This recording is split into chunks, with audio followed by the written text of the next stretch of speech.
Encore ce matin, j'aimerais encore continuer cette longue série. Peut-être me trouver un peu fatigant. C'est correct. Je l'accepte. Mais ça l'est aussi pour moi, là.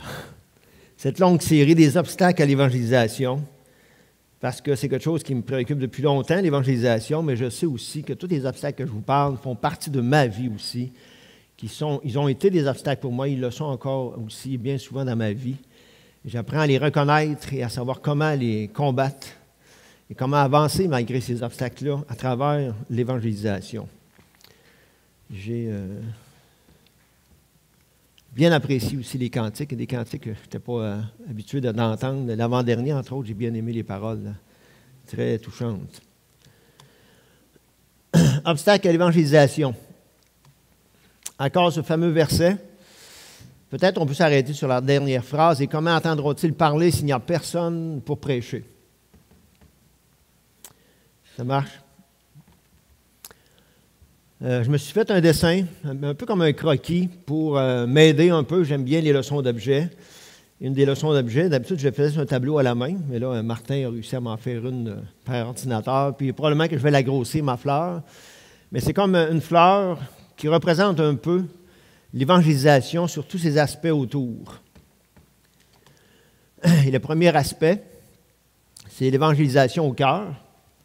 Le message de l'Évangile ne doit jamais changer. Il doit toujours être le même. On peut le présenter sous différentes formes, différentes façons, mais le message doit toujours rester le même parce que c'est la puissance est dans ce message-là. Il n'y a rien de comparable, aucune philosophie, aucune religion, aucune autre pensée, aucun autre moyen qui est semblable au message de l'Évangile et dans laquelle il y a tant de puissance pour changer, transformer et transporter jusque dans les lieux célestes. Oh, j'en avais un avant. Ensuite, il y a, j'ai de la difficulté à les lire. Aidez-moi. L'annonce du message. L'annoncer le message. Si on n'annonce pas les messages, les gens ne pourront pas connaître le message. Et c'est à nous qu'incombe cette responsabilité-là. Et c'est le moyen principal que Dieu a choisi de le faire. Et Dieu n'aurait pas besoin de nous pour pouvoir le faire s'il voulait. Il pourrait envoyer un ange, il pourrait envoyer une voix toute forte, tout seul, de lui-même, sur toute la terre en entier, pour que tout le monde puisse entendre le message de l'Évangile. Mais ce n'est pas le moyen que Dieu a choisi. Il l'a choisi principalement par ses enfants. Ensuite, pouvez-vous m'aider à le lire? Varier. Les moyens variés. Il n'y a pas qu'une façon d'annoncer l'Évangile. Dans mon tout jeune âge, j'ai été élevé un peu dans ça, dans un moyen d'annoncer l'Évangile. Mais il y a bien d'autres solutions, bien d'autres moyens pour pouvoir annoncer l'Évangile aux gens. Pas juste avec un Billy Graham dans une salle à quelque part, ou quelqu'un comme Billy Graham qui peut annoncer l'Évangile, mais il y a bien d'autres formes, d'autres moyens. Je ne l'ai pas fait encore, mais je le ferai peut-être dans un message, et peut-être ça ne sera pas assez. On regardera les différents moyens d'annoncer l'Évangile. Et peut-être qu'en vous en suggérant, ça va vous en donner des idées pour partager ça ensemble. Moi-même, Dieu m'a élargi mon intelligence face à cela. Quatrièmement, le témoignage, quelque chose d'important. La dernière fois, on en a parlé un peu, en partie du moins.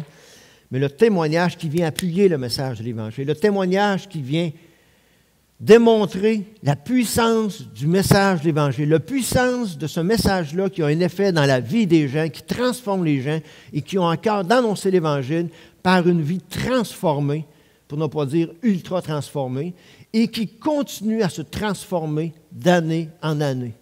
Et on aura beau avoir 50 ans de vie de croyant, elle continue encore de transformer. Un jour, elle va transporter le croyant jusque dans les lieux célestes. Le témoignage est quelque chose d'important, de très important.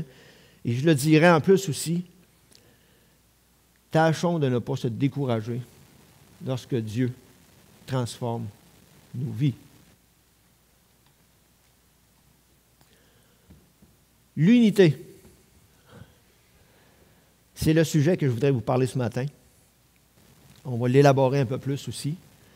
Peut-être l'autre sujet que je vous ai abordé la dernière fois, se donner, le don de soi pour annoncer l'Évangile.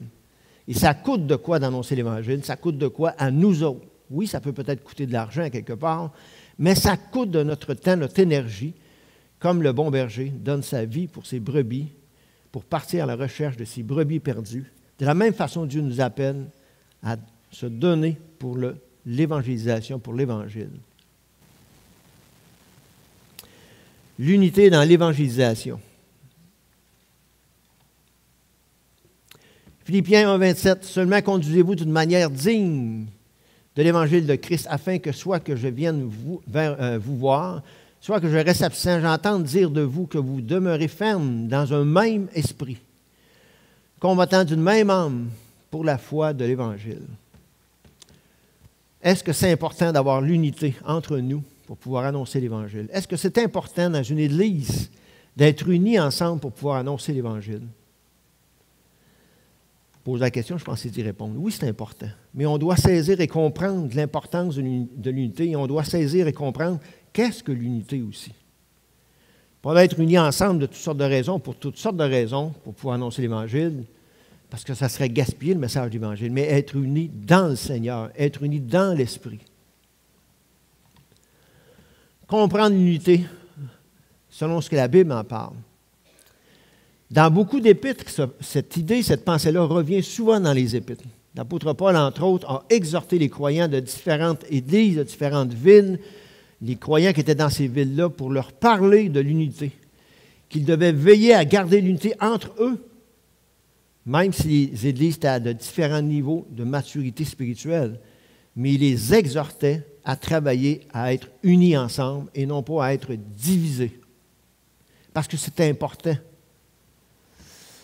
Malheureusement, peut-être à cette époque-là déjà, sinon encore aujourd'hui, on a un stéréotype dans notre société, des stéréotypes dans notre société autour de nous, et ça nous a influencé, moi le premier, dans ma jeunesse, pour ne pas dire encore aujourd'hui.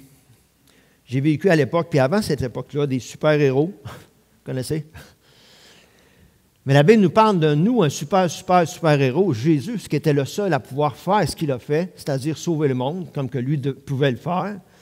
Alors qu'on nous parle souvent des super-héros qui veulent sauver le monde, tu sais, puis ils sont des sauveurs solitaires, des héros solitaires. Tu sais. Mais lorsque Jésus est venu faire le travail qu'il devait faire, qu'il était le seul à pouvoir faire ce travail-là sur la croix, pouvoir payer à notre place, la suite à cela, Dieu ne voulait pas qu'on s'amuse à être des héros solitaires. Qu'on devienne tous des chrétiens, chacun d'entre nous, des héros solitaires, isolés les uns des autres, et vivre pour Dieu, et défendre l'Évangile, et avoir un témoignage tous partout, éparpillés partout, isolés les uns des autres, à devenir des héros solitaires. Non, non, non, non. C'est pas vrai, ça. Peut-être qu'il y a des exceptions, des gens emprisonnés, solitaires à quelque part, qui sont pognés, puis Dieu veille sur eux, un peu comme l'apôtre Paul l'a été, là. Mais Dieu ne nous appelle pas à ça. Dieu nous appelle à vivre en communauté, ensemble. Parce qu'on est devenu, lorsqu'on s'est converti, on est devenu une famille. Ensemble. Et Dieu veut qu'on exerce cet exercice-là de vivre ensemble. Tout un défi. Non? Je sais que c'est un défi pour des familles qui décident d'adopter des enfants, que les enfants puissent, eux, s'adapter à la famille. Je sais que c'est un défi pour des familles d'adopter des enfants qui sont d'un certain âge avancé, de s'adapter à une famille. Tout un défi. J'en ai connu et j'en connais, et c'est quelque chose. Ce n'est pas le même pattern qu'on vit dans une église. Des gens dans un certain niveau d'âge qui arrivent ensemble et qui deviennent dans une même famille, ils doivent apprendre à vivre ensemble, les uns les autres, et à recréer une unité. Wow! Tout un défi. On s'entend?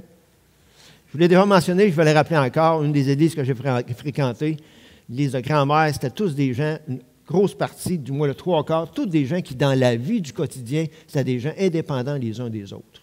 Des gens qui s'amarchaient avec le bébel dans leur cour.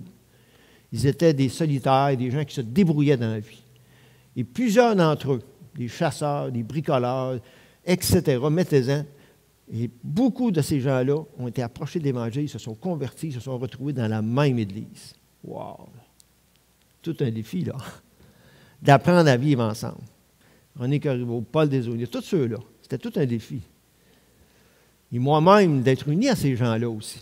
Je me souviens entre autres d'un contrat sénat entre moi et Paul Desaulniers. Écoute, un braconnier, 12 mois par année. Il se convertit, il arrive à l'Église, puis ça devient mon meilleur ami. Je deviens son meilleur ami, moi. Différence d'âge de presque 20-30 ans. Puis on pourrait rallonger la liste. Mais c'est le même phénomène qui se produit dans toutes les églises. Une communauté tellement forte, tellement unie que Dieu va donner des images à cette famille-là. Il va jusqu'à dire qu'on est un corps et on doit pratiquer la vie communautaire comme si on serait un corps uni ensemble.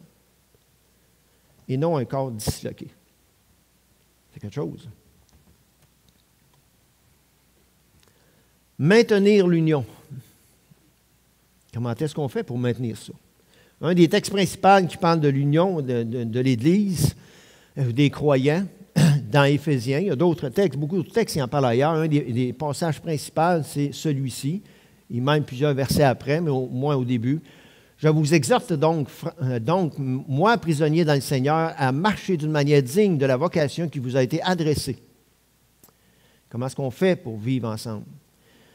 En toute humilité, douceur et avec patience, vous supportant les uns les autres avec amour ou charité, vous efforçant de conserver l'unité de l'esprit par le lien de la paix. Il y a un seul corps, un seul esprit, comme aussi vous avez été appelés à une seule espérance dans votre vocation. Il y a un seul Seigneur, une seule foi, un seul baptême, un seul Dieu et Père de tous, qui est au-dessus de tous et parmi tous et en tous. Voilà tout ce qu'on a de commun. Voilà pourquoi on a multiples raisons d'être unis ensemble. Parce que le Seigneur, ce n'est pas le Seigneur juste de moi, c'est le Seigneur de tous vous autres. Puis le Seigneur, il n'est pas juste en moi, il est aussi en vous autres. Et ce Seigneur-là, c'est un Seigneur commun à nous. Puis toute la liste qui est là est pareille. Voilà pourquoi on a raison d'être unis ensemble. Pas parce que ça donne de même, que je passais dans le coin, je me suis converti, puis j'arrive dans une gang, puis ouais, ils sont sympathiques, m'adonnent avec eux autres, moi, je suis uni avec eux autres. Non, non, non. Peut-être que ça ne donne pas. Peut-être qu'ils ne sont pas si sympathiques à mes yeux. Mais la Bible me dit quoi? On a des affaires en commun. Des affaires divines, spirituelles. Une nature divine en commun. Avec tous ces aspects-là, puis Dieu nous dit d'être unis pour toutes ces raisons-là.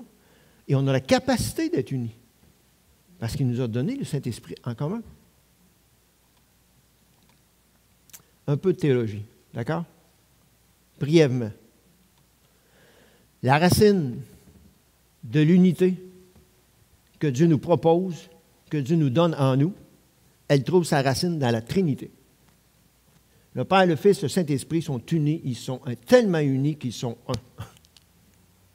Et Dieu nous partage cette unité-là en nous. Il nous la donne.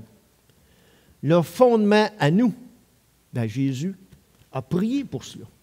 Dans la prière sacerdotale, chapitre 17. Père, je te prie pour qu'il soit un, comme nous sommes un. Wow! Elle dit que le Père et le Fils, là, c'était... Ça collait, là.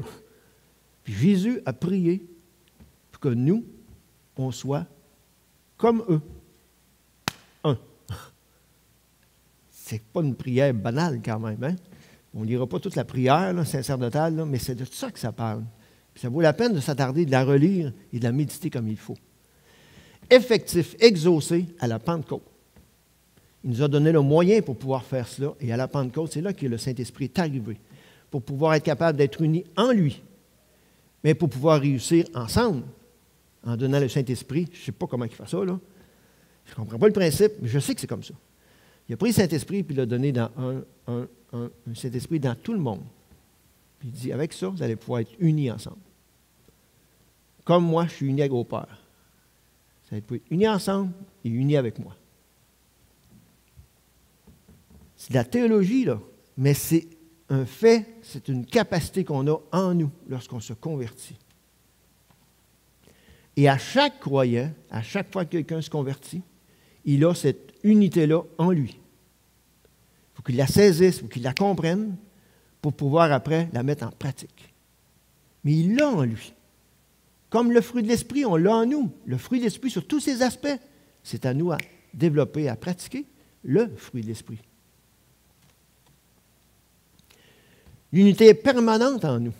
On l'a tous, les vrais croyants, on s'entend, qui ont reçu le Saint-Esprit. En nous, comme une nature divine. On a reçu la nature divine, on a le Saint-Esprit en nous, et l'unité, on l'a en nous. Peu importe notre personnalité, peu importe notre caractère, peu importe de où ce qu'on vient, qu'on soit des hommes, des femmes, qu'on soit jeunes et moins jeunes, les différences de génération, de culture, on a en nous la capacité d'être unis. C'est tout un défi. Mais on a cette capacité-là en nous, dans le Seigneur.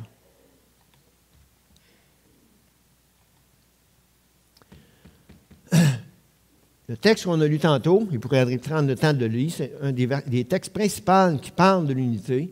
De chapitre 4, du verset 1 à aller au verset 16, il nous parle de l'unité. Ensuite, il va parler de la diversité.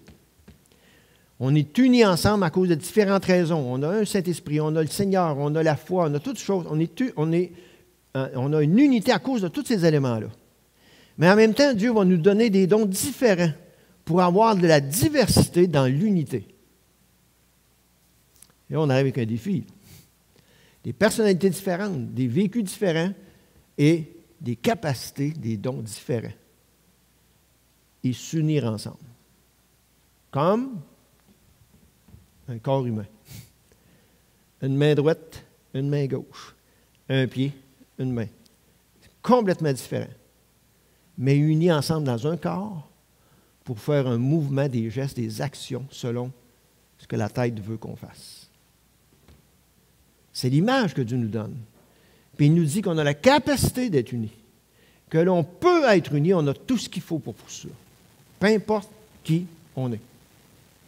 C'est quelque chose. Et un peu plus loin, il va parler de la maturité. Ah, wow!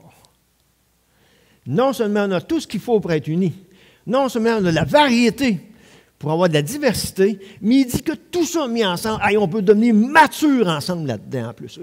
Wow! Souvent, ça finit en division, en chicane. Mais on peut devenir mature, puis avancer dans une direction que la tête nous donne, puis avancer pour faire des choses puissantes, énormes, étonnantes, qui nous émerveillent et qui fait extrêmement plaisir à notre Seigneur. Wow! On peut-tu viser ça? La pratique. Ben là, c'est sûr qu'en pratique, c'est peut-être un peu différent, un peu plus dur. En pratique, ben là, on embarque dans les relations personnelles. Ça, c'est pas facile. C'est là que c'est discordant. Pas toujours en rapport avec la théologie, là, mais en rapport avec la pratique. Si on forme un même corps, on peut établir des relations ensemble.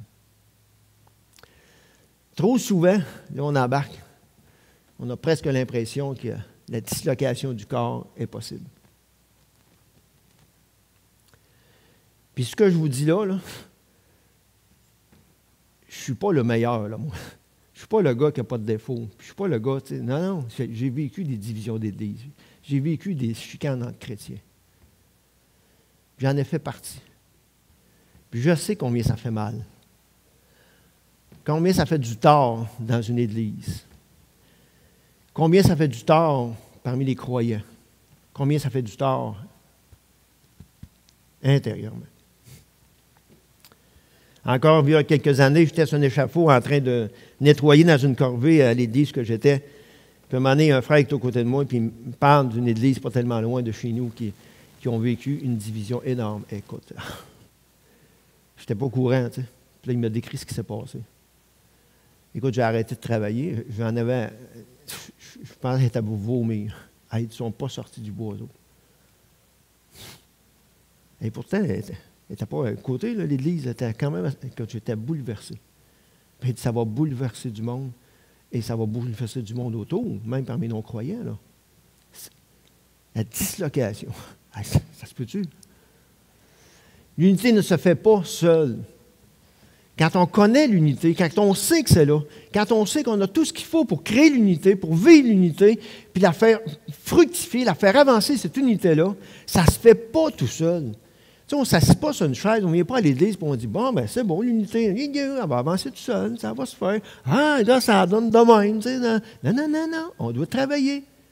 Parce qu'il y a beaucoup de choses négatives autour qui forcent à nous désunir. Caractère, situation, le malin, le monde, ça cherche à nous séparer, à nous disloquer. Mais on doit, puis dans les épîtres qu'il va parler, à chaque fois qu'il va parler de travailler, à s'unir ensemble, ils vont employer des termes. Et forcez-vous à conserver, à garder. Et ça parle d'un effort constant. Pourquoi? Garder l'unité. Puis quelqu'un qui a le moindrement d'expérience de la vie chrétienne, il comprend ce que je dis. On doit faire des efforts. Et parmi les efforts, mais il y a la liste qu'on a regardée tantôt. On doit servir de l'humilité, on doit servir de la patience, on doit servir de l'amour, on doit servir de la tolérance, on doit servir de tous ces éléments-là pour être capable de garder l'unité. Un des rôles du Saint-Esprit est, dans notre vie, un des rôles du Saint-Esprit est de travailler à l'unité. On n'est pas tout seul, là. Dieu nous a donné le Saint-Esprit pour pouvoir faire l'unité, puis il nous dit travailler. En vous servant du Saint-Esprit, travailler à l'unité. Mais le Saint-Esprit travaille pour nous autres, pour nous aider à être unis. Je suis content. Ça fait du bien de savoir ça. Ça fait du bien de me le rappeler. Je savais, mais il me semble me le rappeler, ça m'aide. Je pense qu'il prie pour nous autres d'avoir ça. Puis il travaille pour nous autres. C'est bon. On en a besoin. À l'église de Philippe, qui était dans la ville de Philippe, une église mature, sous plusieurs aspects, sous plusieurs points de vue. On ne les énumérera pas, là, mais c'était une église mature, avec de la puissance, puis il faisait beaucoup de choses. Ce n'était pas des nouveaux, ce n'était pas des deux de pique, là. Mais c'était une église aussi cosmopolite qu'on appelle de cultures différentes. Des gens qui venaient de différents milieux, à un certain taux risque élevé d'explosion. Mais ils réussissaient à travailler ensemble. Puis ils étaient très matures dans ce sens-là. Mais ils avaient un danger qui les menaçait, c'était d'être désunis. Une désunité. C'est un mot? En tout cas, on va l'inventer s'il ne l'est pas, là. Merci, Cossal. Pourquoi? Bien, j'ai lu un petit commentaire, puis écoute, j'avoue que c'est facile pour moi d'imaginer. Mais c'est une église qui était mature, c'est une église qui avançait, qui faisait des choses, puis peut-être que les gens avaient trouvé leur don, leur capacité, puis tous et chacun travaillaient ensemble dans un mouvement, puis ça pour l'Évangile ou pour autre chose, entretenir les chrétiens, etc., puis la pastorale, puis l'enseignement. Yes, sir, ouais, mais ce que ça fait, c'est que ça s'entrechoque parfois. Peut-être on s'entraide pour trouver nos places. Mais un coup qu'on les a trouvés, hey, tosse-toi. J'ai ma place, moi. On doit quand même travailler. Puis là, si on lit comme il faut l'épître aux Philippiens, on se rend compte qu'il y avait deux femmes-là qui ont beaucoup travaillé au niveau de l'évangélisation. Et là, il semble que ces deux femmes-là, pour toutes sortes de raisons, je ne les connaissais pas personnellement, là, mais ils étaient comme en désaccord, puis ça avait un effet très fortement sur l'Église. Les deux principaux thèmes, si on pourrait dire, de l'épître, c'est l'unité. Toute l'exhortation partout va tout le temps parler. Efforcez-vous d'avoir une même pensée, une même âme, de garder l'unité entre vous autres. Faites-le, faites-le, faites-le. Puis ce que Paul va dire tout le long aussi, c'est que ça va procurer de la joie, de la joie, de la joie, de la joie, sous toutes ses formes. C'est là qu'il va dire aussi, dans le Seigneur, je le répète, réjouis Seigneur, je le répète, réjouissez-vous dans le Seigneur. Puis il va dire même encore plus que ça. Puis on va lire tantôt un passage que Paul dit, mettez donc ma joie là, à votre égard, mettez-la donc au sommet. Grimpez-la, là, ma joie que j'ai lorsque je vous regarde. Aidez-moi à la grimper encore plus. L'unité est non à l'extérieur. Ça ne doit pas commencer à l'extérieur de nous. Ça doit commencer à l'intérieur du croyant d'abord. Avec tous les éléments qu'on a parlé, toutes les choses spirituelles, l'unité entre nous, ça doit commencer en dedans. D'abord. Pas à l'extérieur de nous. L'extérieur, ça doit devenir les fruits de l'intérieur, les conséquences de l'intérieur. Elle doit être désirée de l'intérieur. Réussir et travailler à être unis ensemble de l'intérieur, dans ma pensée, dans mon cœur, dans mon âme, dans mes tripes. Seigneur, aide-moi à m'unir à mes frères et mes soeurs. Aide-moi à m'unir à un frère que j'ai de la misère, à une sœur que j'ai de la misère. Aide-moi à m'unir à quelqu'un qui a de la misère avec moi, là. Aide-moi, Seigneur, je te prie, je te suis. En dedans de moi, puis en dedans de lui, aide-moi. Pour qu'il puisse y avoir des actions extérieures. Pas le contraire. Parce que l'unité ne doit pas être imposée extérieurement. Tu vas être uni avec moi. Tu vas faire les choses avec moi. Tu me comprends-tu, là? C'est comme ça. Ah ouais, embarque. Ça embarque pas fort. J'arrête peut-être un peu, là. Mais on se comprend? Dans l'Église, Dieu, c'est pas ça que sa pensée, là. C'est aucun rapport avec ça. Pas du tout. De l'intérieur. Autant la conversion doit être de l'intérieur et des effets extérieurs, autant l'unité doit être de l'intérieur et des effets extérieurs. Leçon d'objet. Pour nous aider à... J'aime bien les leçons d'objet. C'est une déviation que j'ai eue à l'école dimanche le passé. Là, je ne l'ai pas entre les mains, mais avec de l'imagination. Vous n'êtes pas des enfants, là, mais on est adultes, on va se prendre d'imagination. Je vous donne une leçon d'objet pour nous aider à comprendre cela. On prend des billes, tu sais, des belles billes en métal. Là. Moi, j'aimais ça quand j'étais jeune, je jouais aux billes, puis il y avait des billes en métal, tu sais, puis on s'échangeait des ça, en tout cas. J'étais de cette époque-là. Tu sais, on prendrait un beau paquet de billes, là, tous ensemble, là, puis on les mettrait tous dans un sac transparent en plastique. Tu sais. Les billes seraient toutes ensemble, toutes dans un même sac. Puis là, on prendrait ce sac-là, puis là, on ferait un trou dans le sac. Oups, là, il y aurait des billes qui s'échapperaient. Puis un gros trou dans le sac. Là, les billes, seraient répandues. Ça serait difficile de les ramener, tu sais. Mais si, à l'inverse, on prend un gros paquet de billes comme ça, puis qu'au milieu, on met une grosse aimée à l'intérieur. Puis on met toutes les billes ensemble, puis on met tout ça dans un sac transparent. Puis qu'on perce le sac. Ça se pourrait que les billes ne s'échappent pas. Ou du moins, si on les force à s'échapper pour des X raisons, des circonstances, des situations, ils vont avoir quoi? Tendance à retourner. Parce qu'à l'intérieur, en dedans, il va y avoir quelque chose qui va les attirer à une unité. Ils vont peut-être s'éloigner à cause de différentes circonstances. Un cas extrême, quelqu'un qui est malade, qui est isolé à l'hôpital, il ne peut pas voir personne d'autre ici loin. Ou quelqu'un, pour X raison, se retrouve en prison, isolé. Mais un jour, il sort de là, il s'est guéri quelque chose, puis il revient recoller. Pourquoi? Parce qu'il est comme attiré intérieurement. L'unité que la Bible nous parle, c'est de ça que ça parle. C'est cette force-là qu'elle parle. Et c'est fort, là. Leçon de Dieu. Vous vous rappelez du texte? « Je bâtirai mon Église ». C'est Jésus qui dit ça. « Je bâtirai mon Église ». Mais je sais que Jésus avait conscience qu'un jour, il y aurait des églises locales, un peu partout, là, sur la terre, les pays, dans les villes. Mais il n'a pas dit « Je bâtirai mes églises ». Il a dit « Je bâtirai mon Église ». Ça sous-entend très clairement que toutes les églises locales sont des églises qui appartiennent à Dieu. Et quand Jésus a dit ça, il voyait les églises dans une même globale. L'église qu'on appelle l'église universelle. Je bâtirai mon église. Des gens qui vont se convertir, qui vont faire partie de son corps. Mon église, ça lui appartient. Et ça pointe une église universelle. L'unité dans l'église. Unité entre églises. Et là, je sais que ça touche peut-être un sujet un peu touché. Peut-être même un sujet tabou. Puis je vous le dis, vous avez le gars devant vous qui a vécu d'un extrême à l'autre. C'est-à-dire s'isoler au point de ne plus avoir de côtoyer d'autres églises. J'ai vécu ça. J'ai été dans une église comme ça et j'ai approuvé ça. Mais Dieu a travaillé. Puis Dieu m'a appris, nous a appris des choses. Je vous ai déjà dit, je faisais partie des assemblées des frères. Et même dans ma région, les assemblées des frères ne se parlaient plus, ne s'entraideraient plus, ne se côtoyaient plus. Puis un jour, pour sans tout énumérer, il s'est arrivé toutes sortes de situations, toutes sortes de circonstances, puis il y a eu des réconciliations. Ça fait partie de la vie chrétienne, des réconciliations. On est beaucoup exhortés à ça, hein? Dieu a ouvert les lumières, Dieu a abattu des murs, puis un jour, il s'est servi de d'autres moyens aussi, puis on a abattu des murs aussi avec d'autres milieux évangéliques. Et là, on arrive. Tous croyants doivent aimer tous ceux qui appartiennent, comme eux, au corps de Christ. J'emploierai le mot que mon bon ami Guy Bourassa utilise. De la même tribu, dénomination, oui,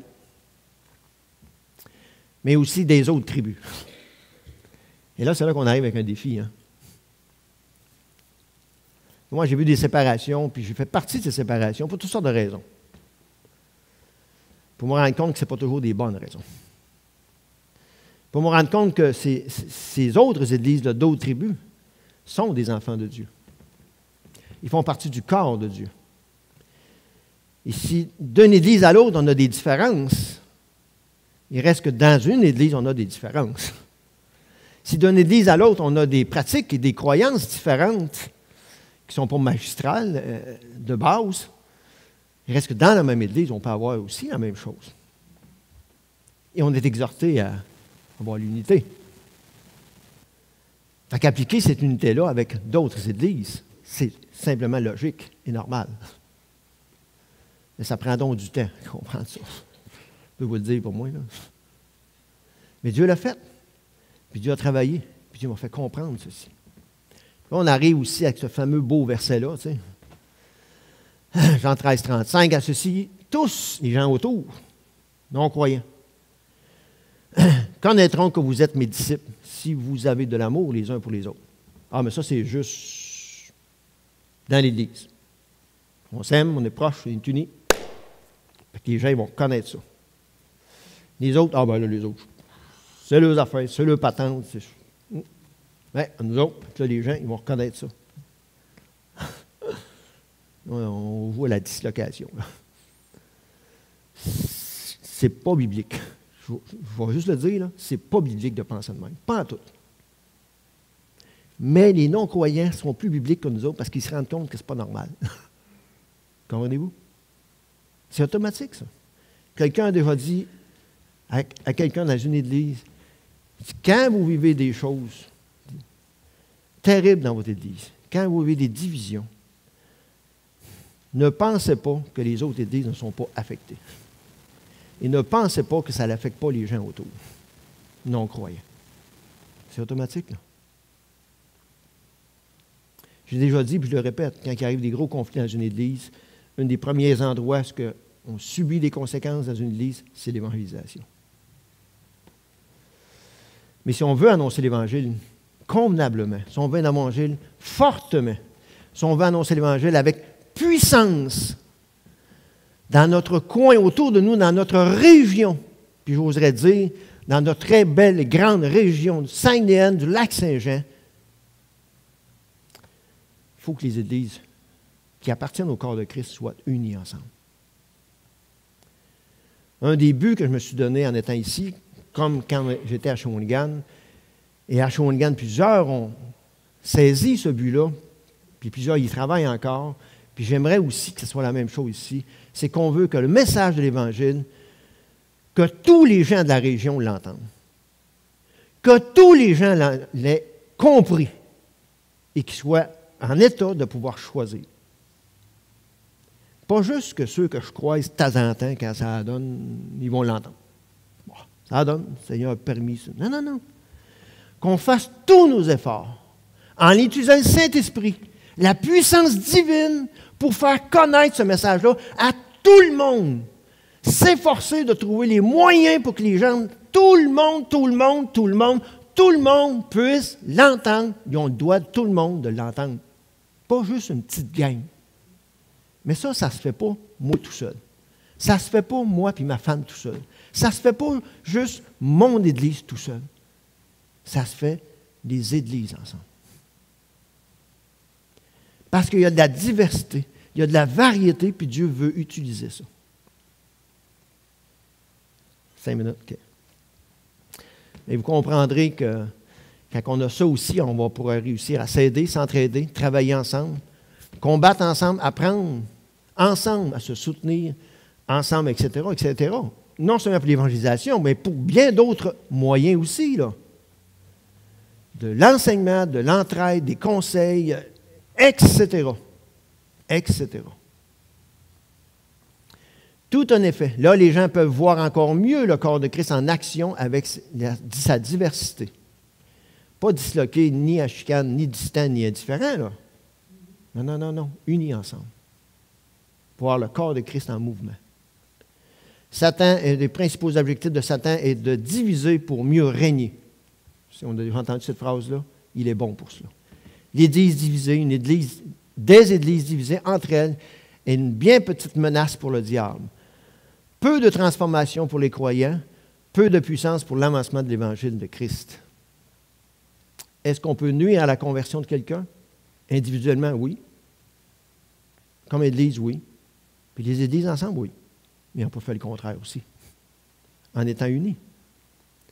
Tous ensemble, unis dans le corps de Christ pour annoncer l'Évangile à tous dans notre grande région. Est-ce possible? Moi, je le crois.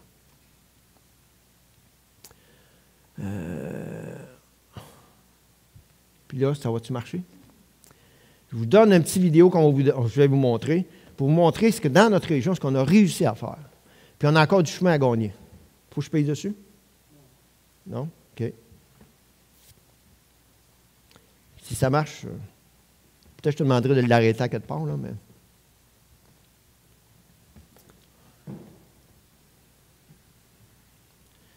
Faites, il n'y a pas de son, OK. Les églises évangéliques de la région de Shawinigan, ensemble, unis ensemble, pour faire ces activités-là. Donner des hot dogs gratuits aux gens dans un parc. Louer des structures gonflables pour les enfants. Avoir des jeux pour les enfants. Partager des choses. Avoir de la musique qui va jouer là. Une table des fermiers chrétiens jusqu'à un endroit où les gens peuvent recevoir un cadeau et entendre parler du message évangélique, tous et chacun. Une table aux côtés de littérature évangélique. Et tous ceux qui passent dans le parc finissent tous par avoir leur cadeau et entendre parler de l'Évangile. Des enfants, des familles, des lieux. Se trouver un endroit. Et tout cela béni par les autorités d'une ville. La permission de la ville, qui nous donne la permission d'enseigner dans un parc. Dans 2 parcs, dans 3 parcs, dans 4 parcs, comme on le veut. C'est nous qui décidons. Et on le fait. Du maquillage pour rejoindre les gens, parler avec les gens. Des discussions, des gens. On est en train d'établir des relations avec les gens qu'on ne ferait jamais différemment. Et à tous les ans, les gens nous attendent. On revient. Depuis 2 ans, 3e année cette année, 2e parc qu'on a commencé à faire ensemble. Un à Shawinigan, un à Grand-Mère. Et c'est commencé, ça continue. Ça va se faire tout seul? Ça va se créer tout seul? Non, je vous le dis, là. Je vous le dis, il y en a qui trouvent ça de tannant. Voyons, un parc, c'est assez, là. Non, c'est juste qu'il y a un parc dans cette région-là, puis il y a un autre parc dans cette région-là. Rejoindre les gens dans différentes régions. Ce n'est pas le même public, en partant. Mais on veut être avec les gens.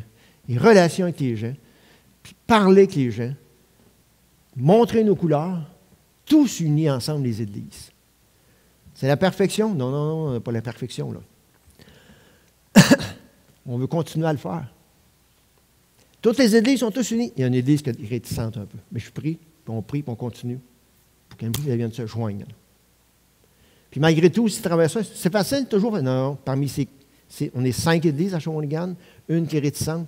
Puis parmi les 4 qui sont vraiment pleinement, mais durant l'année, il y en a une qui a vécu une division. Mais on veut continuer à être unis ensemble. Non seulement pour annoncer l'Évangile, aller rejoindre les gens, mais apprendre en plus à s'aider ensemble. Entre autres, cette Église-là qui vit une division. Et là, il faut développer ça aussi, là. Pourquoi? Parce qu'on est tous membres de même corps. On va s'arrêter là. C'est un défi. C'est des défis que je vous lance. Je sais que ce n'est pas du jour au lendemain qu'ici dans la région, ça va se faire. Là. Mais peut-être que vous n'êtes pas d'accord. Peut-être que vous dites, non, tu rêves vraiment en couleur, je ne courrais pas. Mais je vous demande de réfléchir. Puis je vous demande de prier pour ça. Parce que sans prière, on ne pourra pas arriver à un point comme ça. Tout un défi. Prions. Seigneur, pardon pour le passé. Pardon de ne pas avoir compris ces choses-là. Merci de nous montrer, de nous éclairer encore. Et donne-nous, Seigneur, tout ce qu'il faut, Seigneur, pour en arriver, à être unis ensemble et à vivre pour toi, à faire avancer ton œuvre unis ensemble. Aide-nous, Seigneur, on a besoin. Au nom de Jésus. Notre Sauveur et Seigneur commun. Amen. Excuse pour le temps.